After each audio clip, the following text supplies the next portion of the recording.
So what is a manifestation anyway? You manifest the car in your garage. Oh, that's a manifestation.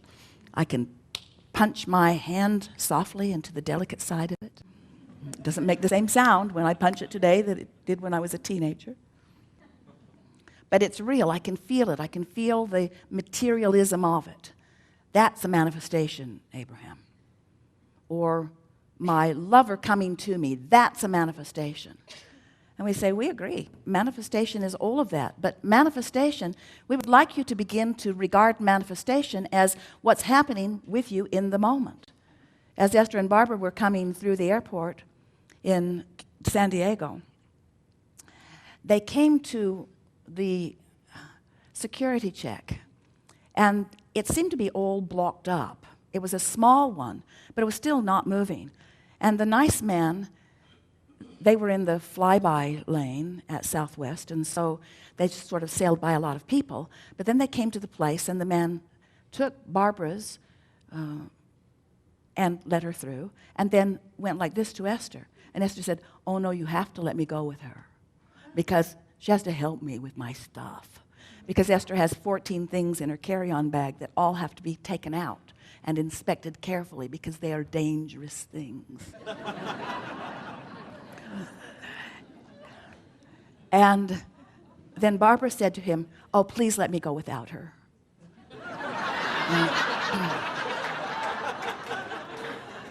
And Esther said, oh, please don't let her go without me. And the man began to laugh, and he let Esther through. And then looked at the people behind Esther and went like, my hands are tied, these are powerful women. And now they are in the line that is not moving because, as the man told them, there was an eagle eye on the security camera, and she was checking for everything. And Esther thought, oh, that's wonderful. But then Esther had taken everything out of her bag, and so there was no worry about it. And so they went through, and Esther was really proud of herself because she had packed so carefully and unpacked so carefully. And so she sailed right through, but then Barbara's bag had to go back for a check because there was a bottle of water in it. And Esther is laughing because Barbara is the one who is counseling her on how to fly, and she has a bottle of water, a forbidden bottle of water, because everyone knows how dangerous water can be. You could wet someone's face with water. And so Esther is laughing because Barbara has been caught with her water, and Barbara is laughing because Barbara has been caught with her water. And the man offers to let them step outside and drink it as if it mattered. You can go back and start again if this water matters to you. And now they're all laughing, and then he takes her bag back through, runs it through again. And when he came back with the bag, Barbara is sitting at a table, putting her shoes on. And the man walked to another table, and Barbara said, wrong table. And he said, no, you're at the wrong table. And Barbara said, no, you're at the wrong table.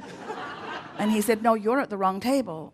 And then he went to the table where Barbara was, and now they're all laughing. And then he took the bag back through, ran it through again, and told her he needed to check it one more time.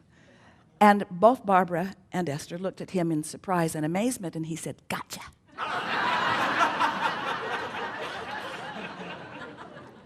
And as they moved on through, they couldn't stop laughing, and Esther couldn't stop noticing the amazing fun that they had had at a place that is usually no fun at all. In other words, that's a manifestation. It's a manifestation. What you're living in any moment is a manifestation. Manifestations surrounding you. The people you meet, manifestations. The way they play with you or not, manifestations. The way you feel as you move through your day, manifestations. Your life is unfolding, manifestation, manifestation, manifestation, manifestation. And it keeps moving. Have you noticed? There it went again, there it went again, there it went again, there it went again, there it went again. So you have constant personal control over the manifestation of your moment. And what trips you up often is you're looking long term where you have not enough power or not enough clarity, and letting the future, to which you have not enough answers right now readily available to you, concern you, where if you would just be present in the moment and be aware of the manifestation that's happening now and adjust your vibration accordingly. In other words, that little bit of fun got more fun started, and now they come to a place where there are two seats but not together. And what's sitting in the seat between the seats is a magazine and a cell phone. And so Esther is thinking, well, I'll sit on this side of the magazine and the cell phone, and Barbara can sit on the other side of the magazine and the cell phone. But Barbara is thinking, that's ridiculous. I'm going to move the magazine and the cell phone. So she did what Esther thought was a forbidden thing. She touched someone else's things and moved it to another seat and explained to the man who had told them that someone had been sitting there, well, now he sits here.